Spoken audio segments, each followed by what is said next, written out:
Buenas tardes, ¿cómo les va? Em, Voy a grabar rapidito hoy porque no tengo acceso a la plataforma eh, para poder extenderme. Estuve primero con el audio,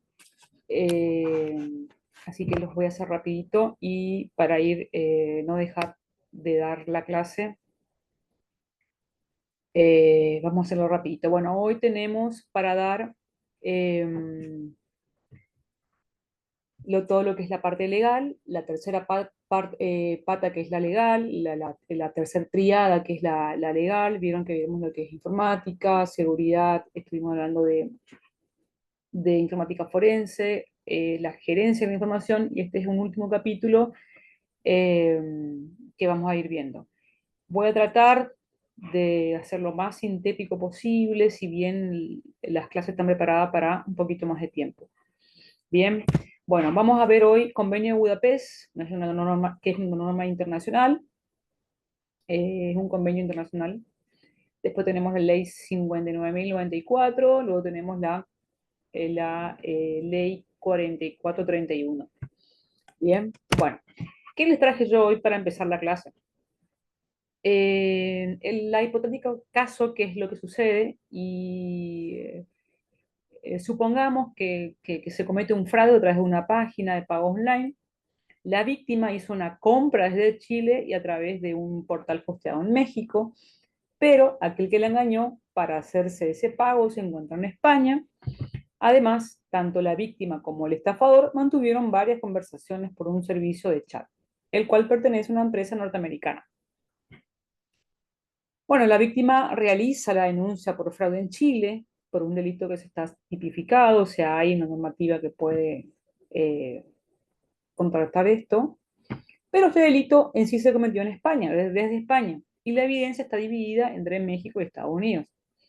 Y acá está el problema. ¿Quién se hace cargo de todo esto? ¿Bajo qué leyes se debería juzgar? ¿Y con qué ley también se debería tratar la evidencia? ¿No es cierto? Bueno, para ir tratando de responder estas preguntas, aparece el convenio de Budapest. Este convenio es uno de los más importantes que se tiene en el país. Eh, Hay muchos países que los han firmado. Bueno, el objetivo de esto era establecer una política penal común que armonice toda la cooperación internacional.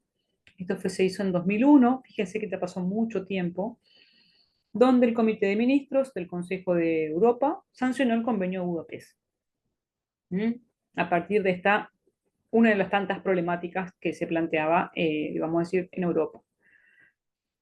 Se sanciona en noviembre y que este es el primer tratado internacional sobre delitos cometidos a través de Internet y otras redes informáticas, que se ocupan especialmente de las infracciones de los derechos de autor, el fraude informático, la pornografía infantil y las violaciones de la seguridad de la red.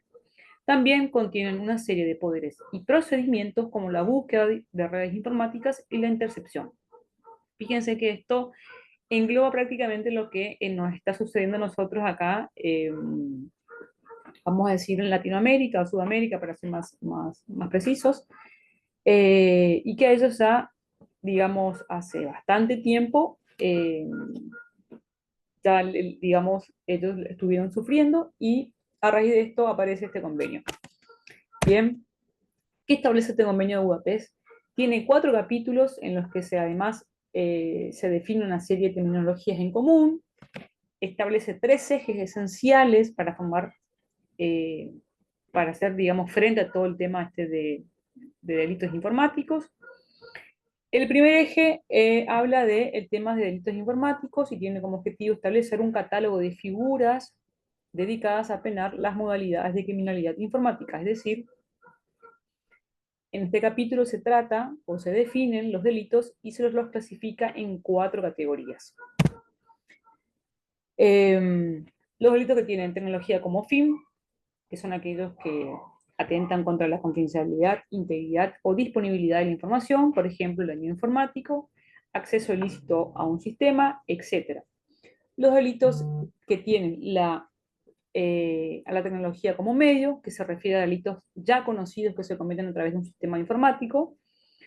Son delitos comunes que ya se encuentran tipificados en la mayoría de las legislaciones, ampliados a los medios digitales. Por ejemplo, el fraude informático, o falsificación de datos digitales. El tercero, relacionados con el contenido, establece como delitos de diversos aspectos de la producción, posesión y distribución electrónica de pornografía infantil.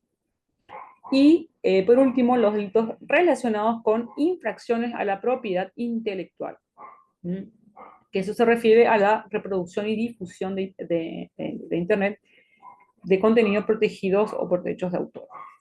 Bien. El segundo eje abarca las normas procesales que aquí se establecen los procedimientos para salvaguardar la evidencia digital. ¿Mm? Como así también las herramientas relacionadas con la manipulación de esta evidencia. El alcance de esta sección va más allá de estos delitos definidos en el punto anterior, ya que se aplica a cualquier delito cometido por un medio informático o cualquier tipo de evidencia en formato electrónico. Entre otras cosas, determina la obtención y conservación de los datos digitales para ser utilizado como pruebas. Acá hablamos de todo el tema de la evidencia digital. Buen punto este. En el último eje contiene las normas de cooperación internacional, que es el caso que estuvimos viendo, que son reglas de cooperación para investigar cualquier delito que involucre evidencia digital, ya sean delitos tradicionales o informáticos. Incluye, entre otras disposiciones, acerca de la localización de sospechosos, recolección o envío de evidencia digital, e incluso lo referente a la extradición. Fíjense lo importante de este convenio, ¿no?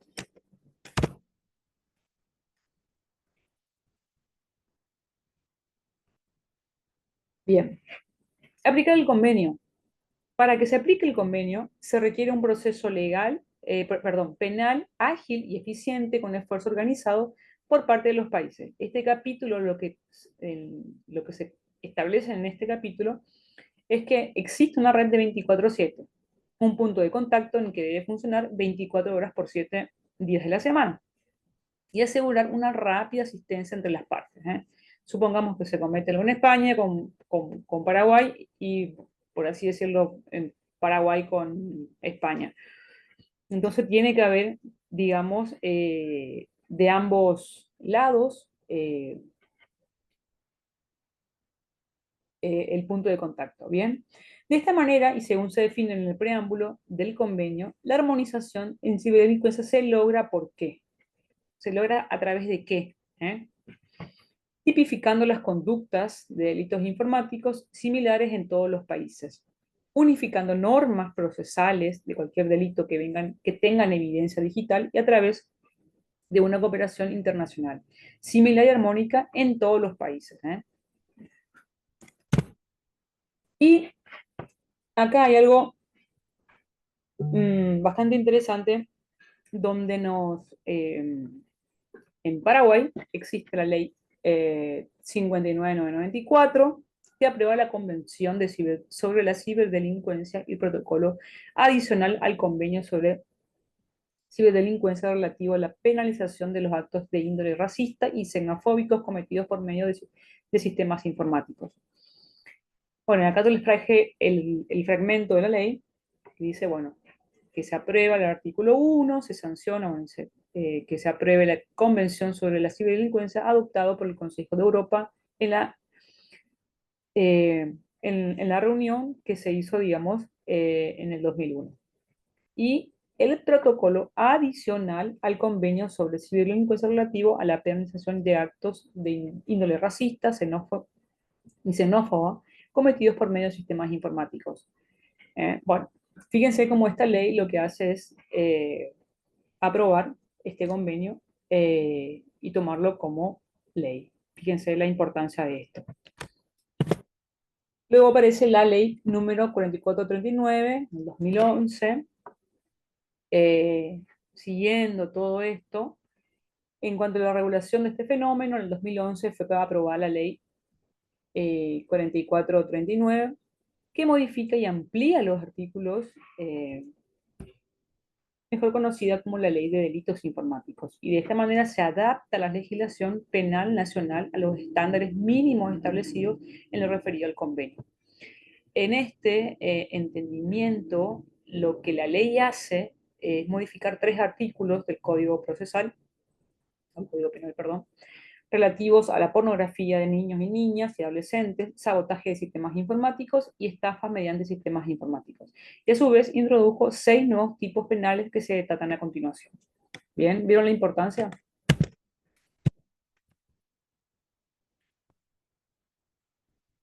Acá está.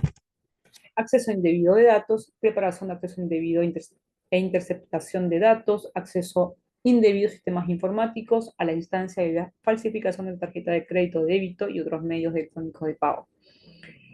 El artículo 140 también habla de eso, el tema de la pornografía de niños y niñas y adolescentes, donde dice que el que produjera publicaciones que representen actos sexuales con participación de personas menores de 10 a 8 años la condena. Bien, fíjense que también esto va... esta ley cuenta solamente con 2 artículos. El primero de ellos modifica 3 y introduce nuevos 6, dijimos recién. Todo esto se encuentra en la parte especial del Código Penal. Ahora bien, hay que destacar que castigar delitos informáticos no resulta una novedad de esta ley, pues el Código Penal ya en el 97 ya tenía varios hechos punibles que atienden a la criminalidad informática, entre otros los artículos 174, 175, 188 y 246 del Código Penal. Bien. Estas modificaciones en los artículos, tal como lo señalamos ante la ley, han modificado 3 hechos punibles. ¿Qué es un hecho punible? Una acción sancionada como una pena. ¿eh? Uno hace algo y esto, digamos, lo sanciona, o sea, le da una pena, le da un castigo. Eh, esos son los previstos en los artículos 140, que hablamos del tema recién del,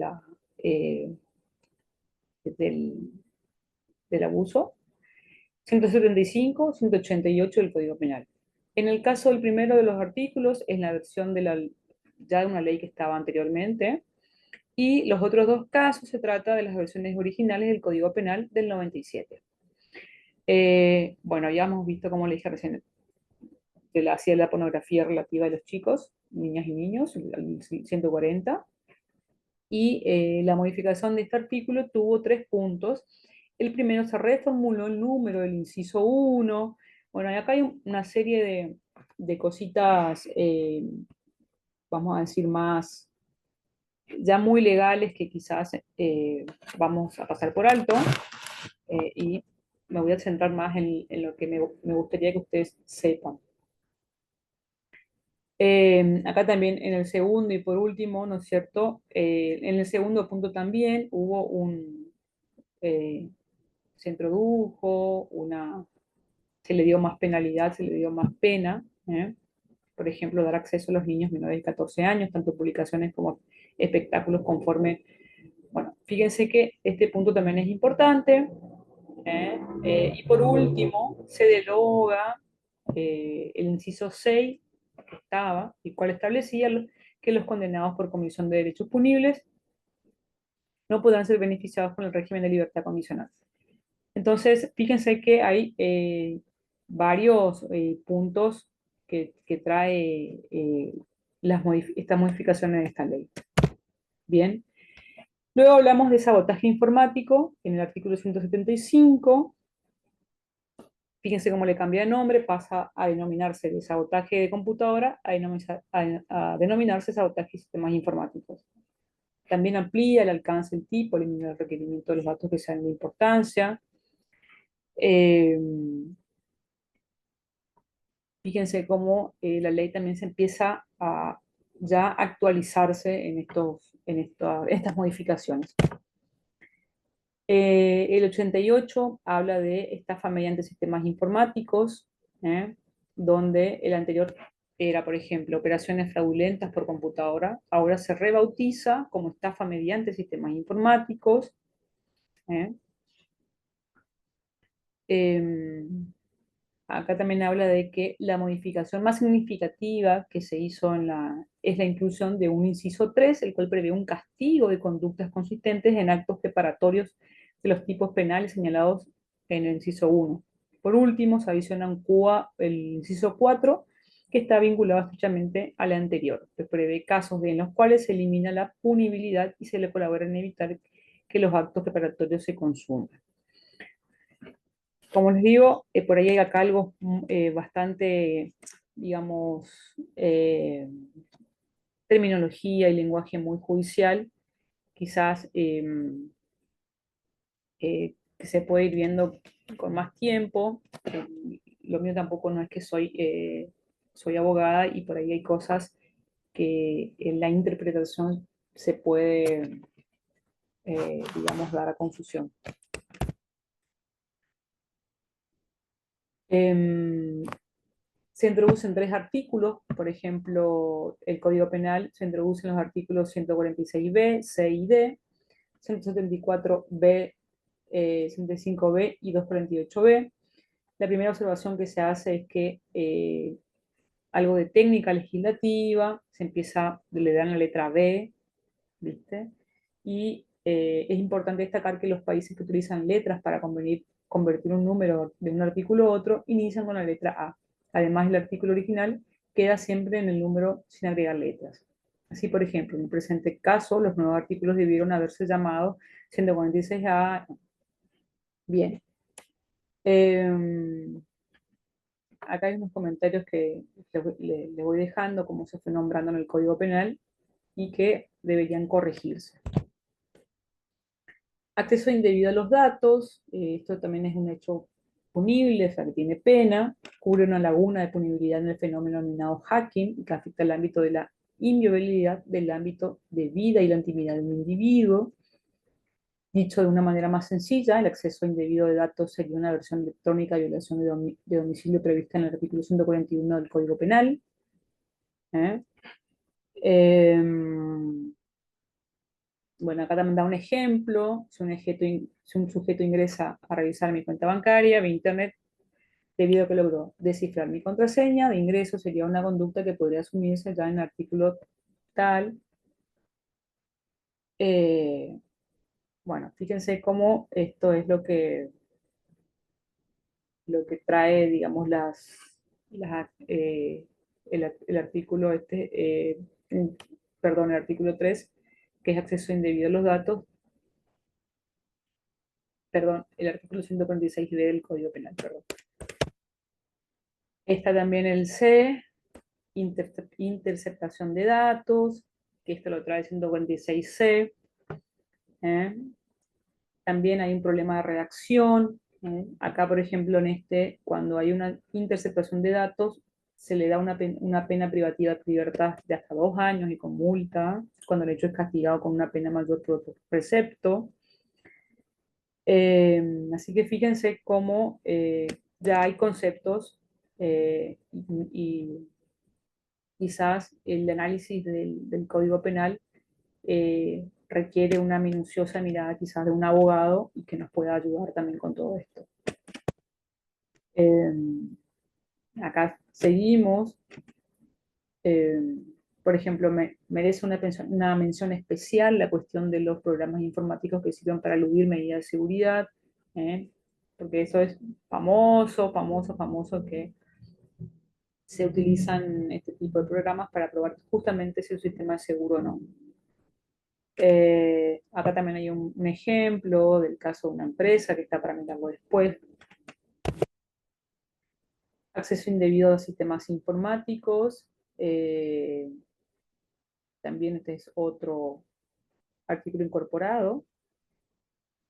Eh,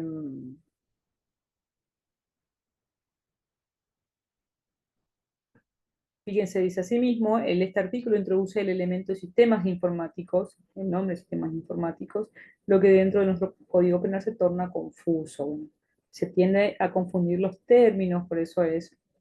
eh, y también hace una salvedad, dice, si nosotros sumamos que una de las conductas es acceder al sistema informático utilizando la propia identidad, entonces al escribir este comentario mi conducta se sumió en otro artículo, pues que para ello accedí a mi computadora utilizando mi propio nombre de usuario.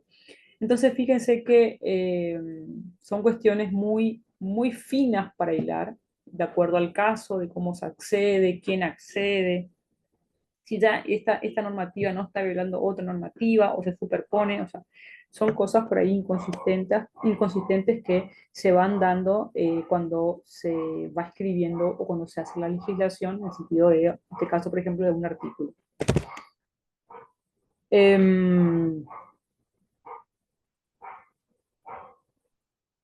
A ver, acá por ejemplo habla de la falsificación de las tarjetas de crédito, de otros de medios electrónicos, cómo, cómo se toman las conductas, crédito, tarjeta de crédito, débito u otro medio electrónico de pago.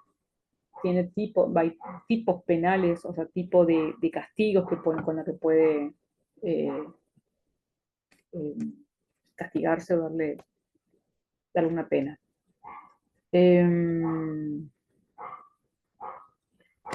Bien. Acá yo les traje esta ley, la 4439, es, por ejemplo, la violación de al secreto de la comunicación. Esto hace, digamos, a referencia a la acceso indebido a datos, preparación al acceso indebido a interpretación de datos. La 174 habla de la alteración de los datos, y en inciso B, acceso indebido a los sistemas informáticos. La 175, artículo 175, habla del sabotaje de sistemas informáticos, que lo estuvimos viendo recién, donde acá lo que se pretende es, que, digamos, lo que se castiga es cuando hay un obstáculo en un procesamiento de datos y se castiga su tentativa.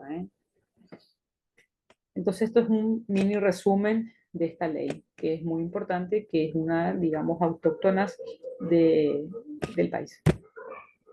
También tenemos la 188, que habla de estafas en medio de sistemas informáticos, donde se pena, por ejemplo, influir sobre el resultado del procesamiento de datos.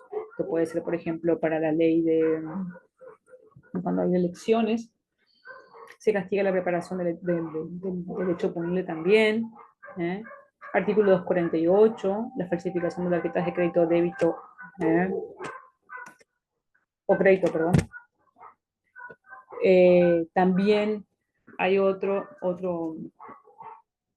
ley del 2013, en el artículo 10, por ejemplo, habla los proveedores de servicios de intermediación, de los proveedores de servicios de alojamiento, datos.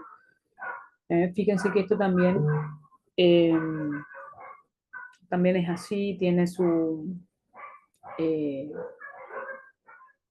cómo se debe manipular, digamos, los proveedores de servicios, cómo tienen que estar manipulados, porque ellos son los que, eh, fíjense, si nosotros eh, supongamos que le damos a Tigo nuestros datos, o personal, por así, o ponerle un nombre, tercerizamos el servicio y ellos son proveedores de servicios, ¿no es cierto? Hacen una especie de intermedio entre la comunicación, y también está penado eso, digamos, que si se logra, digamos,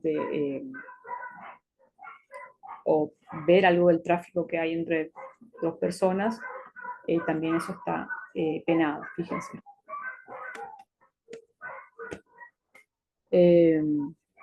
Fíjense, acá dice, por ejemplo, el cumplimiento de lo dispuesto en este artículo, los datos serán almacenados únicamente a los efectos de facilitar la localización del equipo terminal empleado por el usuario para la transmisión de información.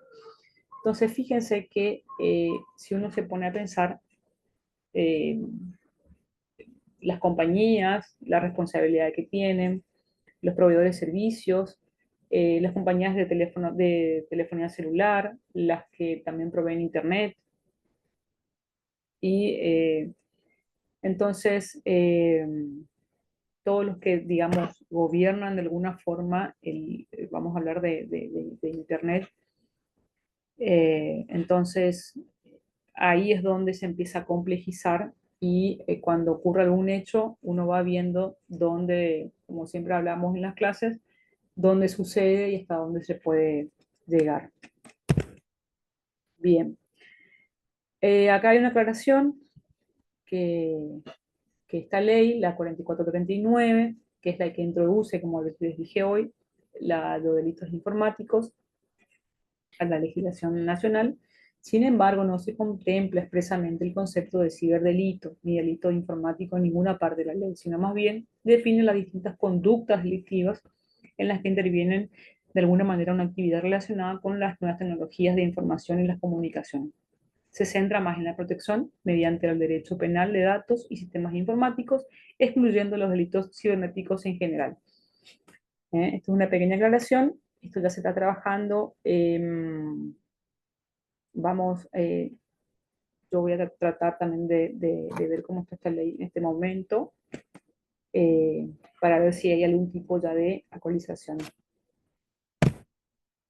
Bien, otro tema y otro punto en realidad más importante es que existe una organización de la unidad especializada que está, depende del Ministerio Público Fiscal. Está, acá les traje el organigrama, si bien está la Fiscalía General del Estado que depende del Ministerio Público. Y fíjense que en el último escaloncito está el apoyo técnico del laboratorio forense con peritos y técnicos especializados en la materia. Entonces existe una unidad especializada que nos puede dar ese apoyo técnico, y a la justicia también, obviamente.